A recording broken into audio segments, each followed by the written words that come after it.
ઇલેક્શનને લઈને વિવાદિત video viral થયો। મતદાતાઓની આંગળી ઉપર પહેલેથી જ સહી લગાડી મતદાન કરતા રોકવાનો વિડીયો થયો વાયરલ।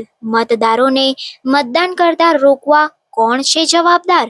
અનેક સવાલો। બનાસકાંઠા જિલ્લાના ડીસાના મતદારોમાં ભારે રોષ। જે કેસ કઢાવવા લોકો અહીંયા આવે છે દવાખાને તપન ગોધીની અંદર, અને ત્યાં ઠાકોર સમાજના જેટલા લોકો છે પેશન્ટ, એ પેશન્ટને હાથે ઓગળી લીટું કરવાની આવું છે। આવું મતદાન કે તમારું મતદાન થઈ ગયું છે, તમારી ફી ઓછી લેવામાં આવે છે એમ કરી અને આ લોકોને મતદાન થવા દેતા નથી અને લીટા કરી નાખી હતી। જ્યારે અમે ડુવા મતદાન કરવા ગયા અમારું પેશન્ટ લઈને, ત્યારે ડુવા પેશન્ટની ઓફિસરે કીધું કે બેનનું મતદાન થઈ ગયેલું છે। તો અમે તપાસ કરી તો કે લીટું ક્યાં કર્યું કે તપન ગાંધીને ત્યાં। તો આવા આજ લગભગ 50 થી 60 લોકોને તપન ગાંધીના દવાખાને આવા લીટા કર્યા છે અને એમનું મતદાન થઈ જશે।